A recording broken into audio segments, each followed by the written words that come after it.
Okay, everybody, we have reached the bottom of the hour, so let's get started with today's 30-minute L10 webinar, Small Talk, a discussion on microlearning insights and outcomes, sponsored by CMR Institute. My name is Tim Sosby. I'm Editorial Director for L10. It's my pleasure to welcome you today and to serve as a host of our program. I'm going to start with some quick housekeeping items here, trying to keep things going quickly because we are planning a 30-minute session for you. You'll notice that your phones are on mute, so any questions you have throughout today's program, please type into the questions window on the control panel there on the right side of your screen. Just type those in while they occur to you. We'll work on getting answers to you either during or following today's webinar. But any questions you have, please do submit them for us. I also wanted to point out a handouts window there on that control panel. Inside the handouts window, you'll see some items you might wish to download, L10 calendar of events, our certificate program, and also the L10, some information on next year's L10 annual conference. So please do download those as you like. You can highlight any or all of the titles and we'll walk you through downloading to your desktop. Today's webinar is being recorded and will be available on demand in the L10 On Demand webinar library. We'll send you a follow-up email. You'll receive a follow-up email with a link to that recording shortly after today's program. Is going to come from CMR, so be looking for that follow-up with some from CMR, and you can also find that recording on the L10 webinar library shortly after today's program ends. And finally, here's my email address showing here at the bottom of the screen. If I can help you with anything, don't hesitate to reach out. Before I introduce our speakers, there's one more thing I want to tell you quickly. At one point today, you're going to be prompted to raise your hand if you choose to. So I wanted to tell you how to do that if you don't already know. On the just to the left of your control panel there on the right side of your screen, you'll see a little thin strip with a bunch of icons on it. One should be a hand-raising icon. When you're prompted, you can raise your hand using that icon. And feel free to practice that if you'd like, and I'll lower the hands before we get started with today's program. So that's all the housekeeping. Let me go ahead and turn things over to our speakers here. You're going to be hearing from these three folks here today. There's Seth Borsick. Seth is Senior Manager, Leadership and Organizational Development for Bausch Health. Carrie Garrett is Learning and Curriculum Development Manager with CMR Institute. And Chris Webb is Director of Learning Strategy for CMR. So I'm going to turn things over to Chris to get us started, and we'll go from there. Everybody, thanks again for joining us. And Chris, over to you. Thanks, Tim. Well, welcome everyone to Small Talk, a discussion on microlearning insights and outcomes. We definitely want to thank everyone for joining us today, and we only have 30 minutes, so let's go ahead and jump right in.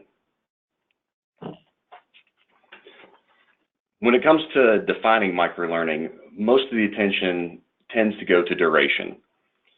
So you'll hear things like bursts, small doses, short, succinct, bite-sized, and of course, everyone's favorite, the magic time frame that is strangely specific, yet seemingly random. So maybe you've heard, well, it can't be microlearning if it's more than 20 minutes, or microlearning is 10 minutes or less, or even microlearning has to be 3 to 5 minutes tops. But these diminutive descriptors tend to overshadow the actual learning component of microlearning. That's why we believe focused is a much better way to view microlearning.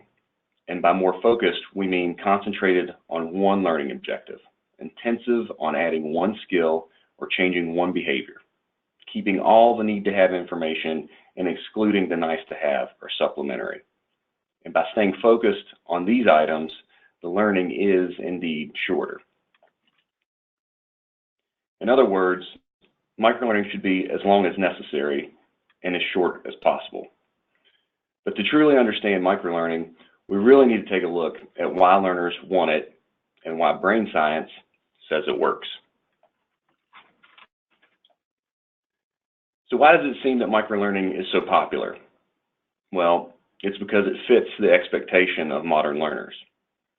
Informal microlearning occurs on multiple levels every single day.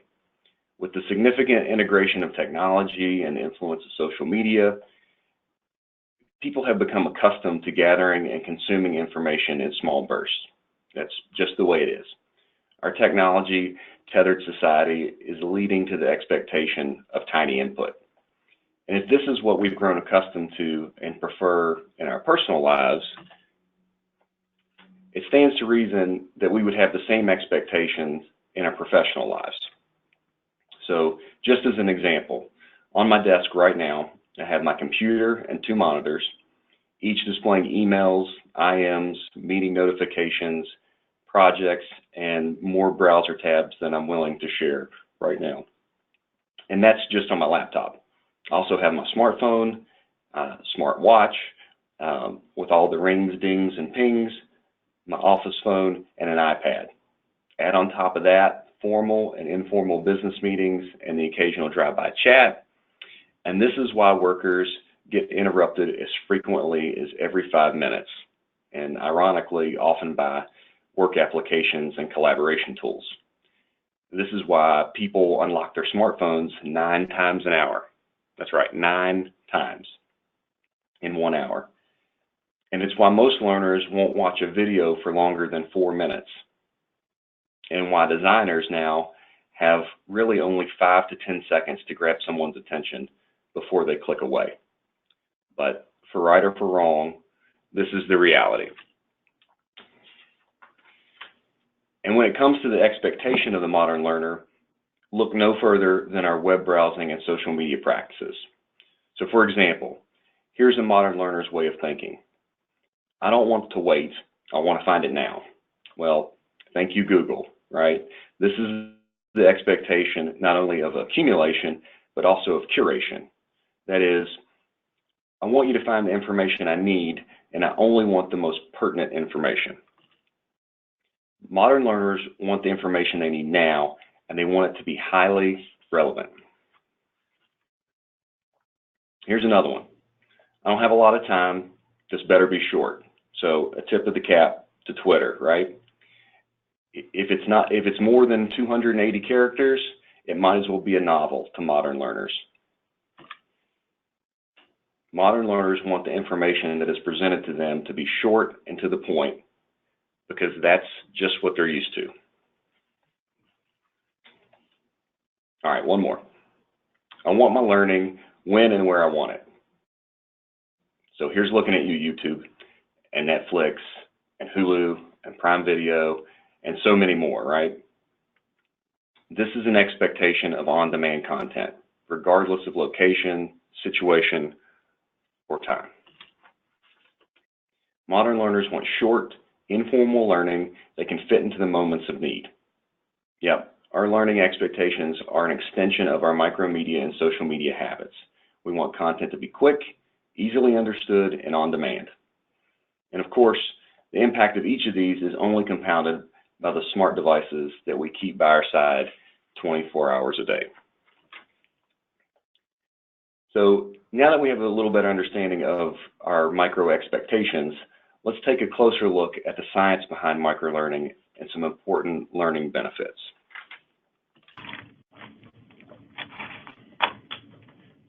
So why does microlearning work?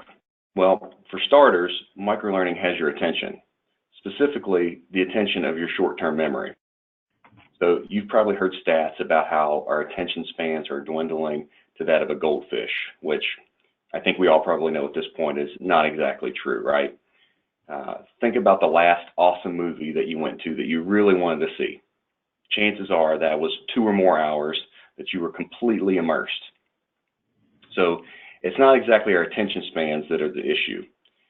It's really our expectation of immediate information gratification. Try to say that 5 times fast. But that's really what gives the appearance that we can't pay attention to stimuli for very long, when in reality, it's just that we won't. Because microlessons are short and focused, they tend to keep learners' attention, ensuring that they're more engaged in the learning process. And increased engagement results in higher retention and a better chance of transferring knowledge and skills to the brain and to the workplace. So working memory is also characterized by a very small capacity, meaning it only hold a few pieces of new information at once. Microlearning, or as we've defined it, more focused learning, leads to less irrelevant information clutter, and thus it makes retention easier. And that's because microlearning also doesn't overload learners. Cognitive load refers to the demands placed on working memory in terms of storage and information processing. there are three types of cognitive loads. One that we want to decrease, one we can't really control, and then one that we want to increase. So the first is extraneous load, which is any component that distracts from learning. A poor design, flashy but useless animations, complicated vocabulary, background music, or even just the mere presence of irrelevant material can tax the learner's processing capabilities and thus increase the extraneous load of the course, which makes the transfer of knowledge far less likely. But the good news is this is where good instructional design and microlearning can really shine, by providing learners with only the most important and necessary information, thereby reducing the extraneous load. The next one is intrinsic load, which refers to the inherent complexity of learning material and the prior learning or expertise level of the learner. So unfortunately, you can't make up upper level math any less complex. And by the same token, you can't control prior knowledge a particular learner brings to the table. So unfortunately, this one you can't really do a whole lot about. But the final one is germane load. And this one is the mental capacity directed toward integrating new information with existing knowledge. And this is one you're going to want to increase. So making ties to existing knowledge, offering context, or comparing to more simplistic concepts are all examples of making it easier to link new information in working memory to existing knowledge that's already in long-term memory. So when it comes to cognitive load, shorter, more focused learning doesn't throw too much at a learner at once, and it requires far less mental effort. So not overloading working memory makes comprehension and the transfer of knowledge easier. Microlearning works in part because it's more in line with how our brains naturally perceive and store information. And then the final concept that I wanted to discuss quickly is called distributed learning, or spacing, and it's a particularly relevant aspect of brain science for microlearning. So think of spacing as the opposite of cramming for a test. When you're just reviewing content over and over in one concentrated block of time, you run into what's called fluency, which is feeling like you think you know something, but just because you've recently covered it. What we really are after is mastery, or truly understanding knowledge and concepts. So it turns out distributing or spacing shorter bursts of learning is way more at getting to mastery than cramming or studying large blocks of content could ever be. So Benedict Carey, who's a New York Times science journalist, compares this to watering the lawn. So you could water a lawn once a week for 90 minutes, or you could water your lawn for 3 times a week for 30 minutes. It's the same amount of water, right? But spacing out the watering during the week will actually keep the lawn greener over time. And in much the same way, it seems that spacing out smaller pieces of information multiple times, as opposed to, say, cramming, actually helps with learning retention. And this is just another way that microlearning can support the transfer of knowledge. So now that we've covered not only how microlearning works, but how it's an expectation of the modern learner, I thought this might be a good place to stop and check in with Seth. So Seth, I wanted to just see, I'm wondering how you've seen your learners respond to microlearning at Bausch, you know, what you're seeing and hearing from them, and maybe a little bit about what you're seeing results-wise. Thanks, Chris. Yeah, I mean, this is great. They love the content. They love the learning. They love the focused nature of the materials that we utilize for you, with you, for our Emerging Leaders program. We run an Emerging Leaders program, and then they get a different topic to focus on each month. And it's fantastic because the best part is that, just like what you said, I mean, one of the greatest advantages, one of the worst disadvantages of the technology world we live in is the fact that attention spans are being driven down. But one of the greatest things is this flexibility that people have to learn when they want to learn. And because your production quality is so great, you know, they decide, you know, and they're busy, I'm going to be open to learning when I want to learn. And I think the autonomy that people have in learning in the 21st century, quite frankly, is so much better than we've ever had, as long as people understand how to use it effectively. So they love it. They love the opportunity to, on demand, get the learning when they need to, in chunks, in bite-sized moments that they're comfortable with, not, you know, what you mentioned before, burst or bite-sized just for the sake of it. It's on their own terms, which is what learners need. And secondarily, just some anecdotal information about numbers. You know, like I said, we run our Emerging Leaders program with CMR, and I just qualitatively, the amount of emails, phone calls, face-to-face discussions I've had on how great the content is, how great they're improving their own skill development on leadership is fantastic. But more importantly, when people get promotions, they go for interviews, they're always telling me, Seth, thank you for this content, because I was able to utilize it and discuss it on my interview. I got that promotion I needed. So we've seen drastic increase in skill development. But not only that, how they're utilizing the skill on their current job, how they're utilizing it for their potential future role, and how they're getting into interviews and utilizing this content as a benefit for them throughout to help them move through their career. So it's been fantastic, this micro-learning that you guys have put together. That's awesome. Thanks, Seth.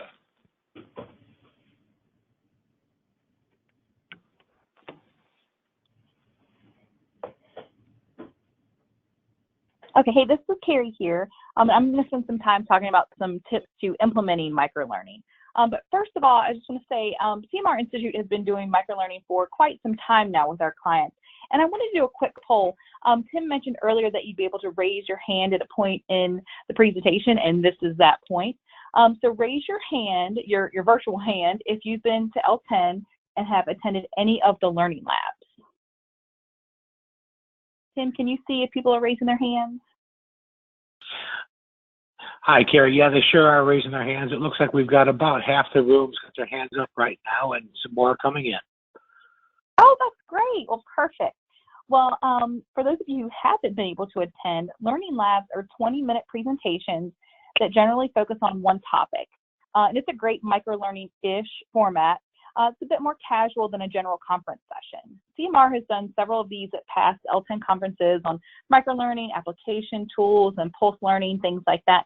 And at the end of each session, no matter what the topic is, I always get the question, what's the best way to get started? So when it comes to diving into microlearning, people feel that they have content already created that they can use, but just aren't sure of the best or the smartest way to do it. So even though we're talking about small pieces of learning, the task of turning everything into micro can feel huge. And that's probably not the best thing to do, not to turn everything into micro. But that's why we're here. There are some simple ways to make this work for you, your organization, and your learners.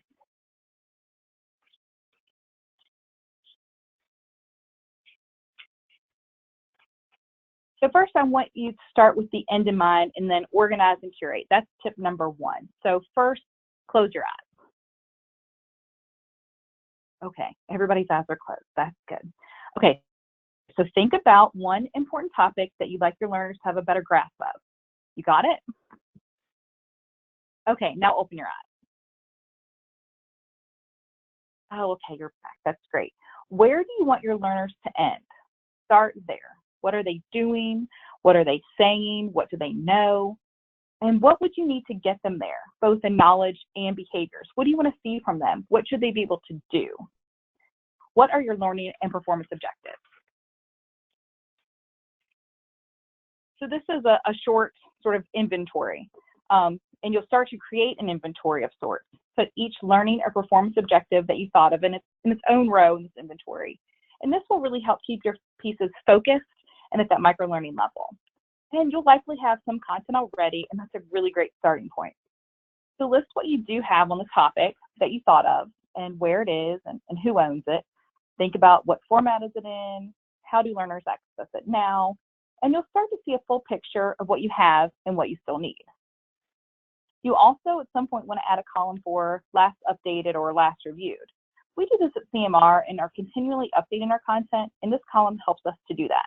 I'm sure we've all been in that situation at some point in our career where we've created a piece of learning or content and we release it to the wild and then let it live on without updating because it's not top of mind.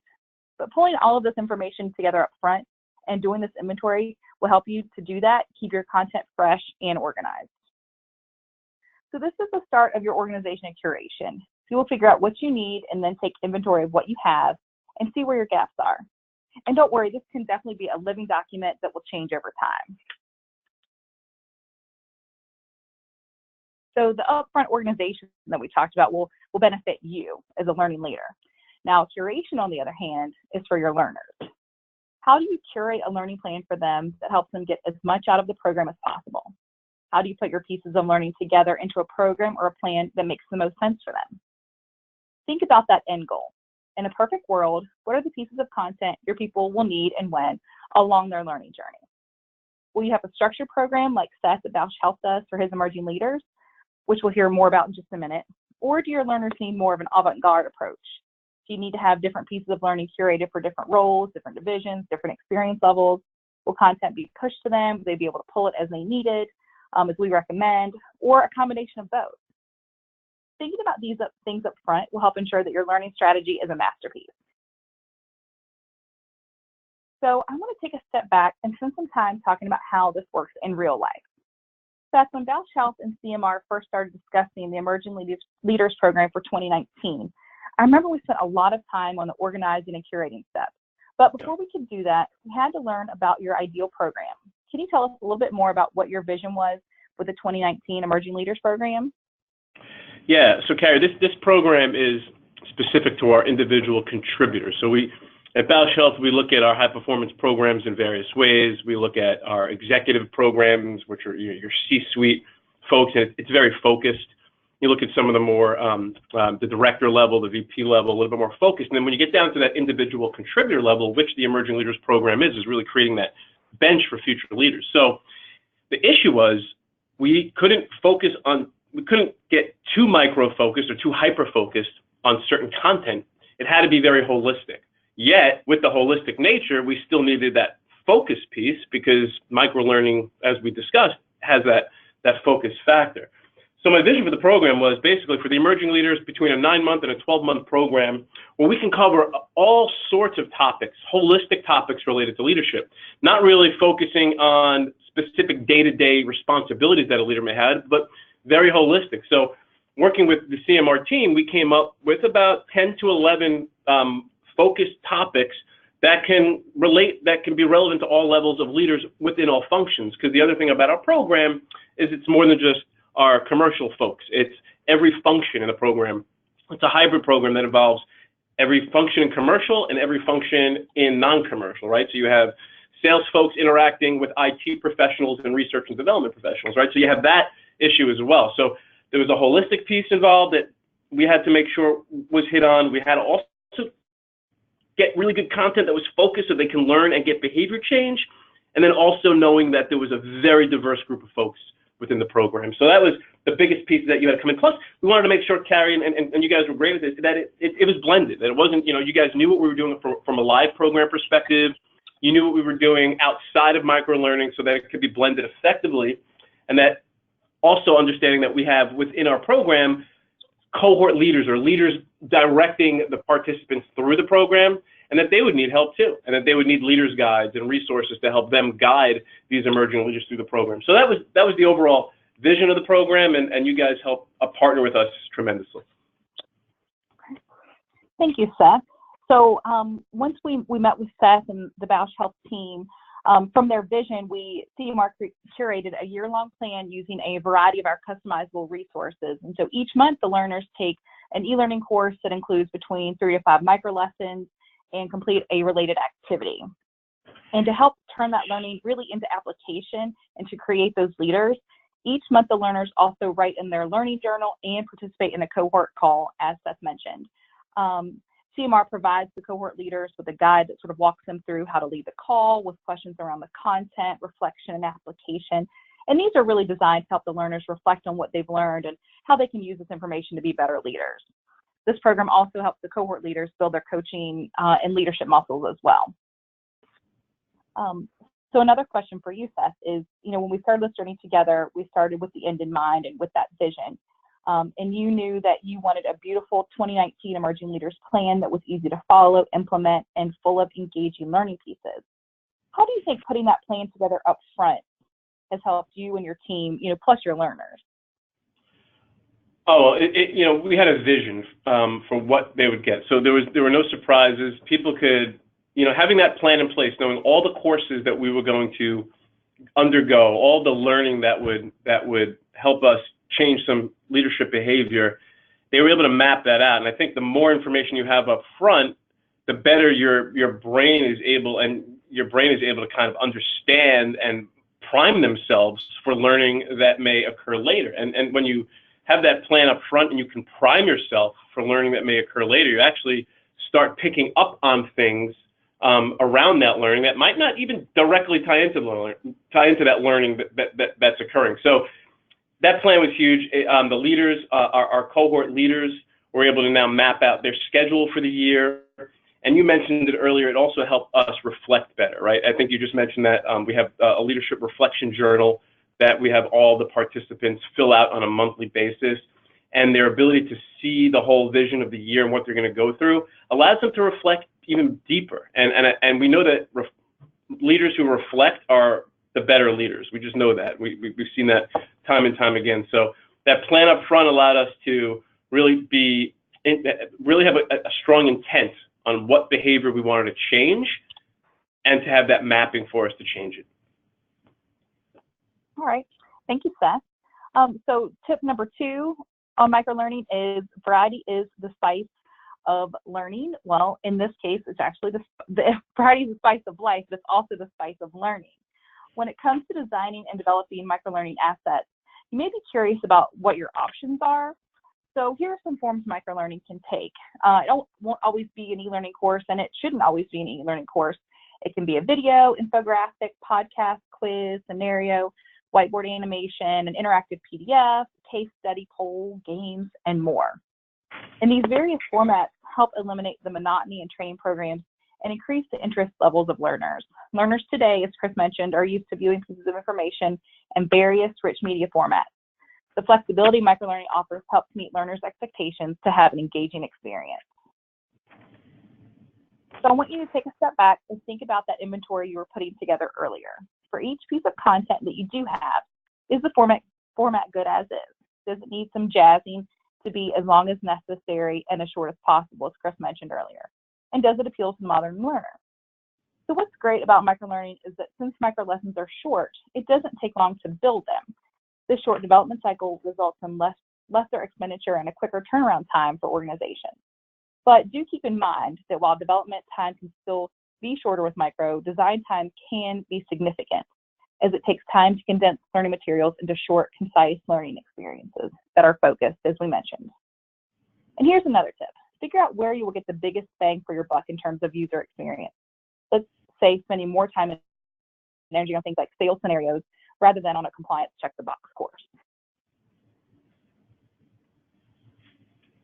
Okay, here's time for a super quick poll that we're going to do. Let's play a game called Would You Rather. So would you rather have access to A, the most exciting, well-designed learning resources of your dreams, videos, animations, VR, AR, podcasts, etc., but all of these things are scattered all over the place, and it's really up to you to do research on where they are and how to find them and search for them one by one? Or would you rather, B, have access to really solid learning resources that come in a lot of different forms, but are all centrally located in one place, well organized and easily searchable? So Tim, can we open up that poll real quick? Okay, so here are your short answer versions. Would you rather have access to top of the line learning resources that you have to search for that are all over the place, or solid learning resources that are all in one place, searchable, easily organized, you can easily find what you need? Well, thanks, Kara. It looks like everybody is voting very quickly. Folks, I'm going to keep the poll open for just another couple of seconds because we are getting close to the top of the hour. There we are. Excellent. Everybody, thanks so much for sharing. I appreciate that. And Carrie, here are the results, and you might not be surprised. Okay, great. Okay. So I'm not going to spend a lot of time on this topic because I think you guys can all see that this is really important, and Chris mentioned it earlier. It goes back to his Google slide. So just their tip here is to think about where you can house your materials. One place, one-stop shop for your learners. You're likely already using an internal web page or LMS or an app. So what will work best for your learners, and how can you maximize that?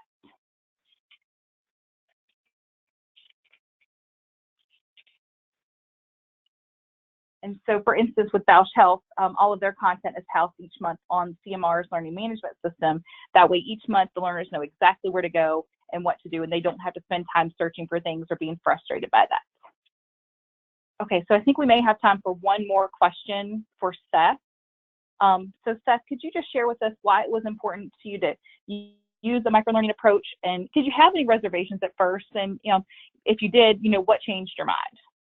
I don't think I ever had any. I don't think we have a choice, right? We have to use microlearning. We have to. We don't have any other really option to give people learning on the go, the autonomy to learn when they need to.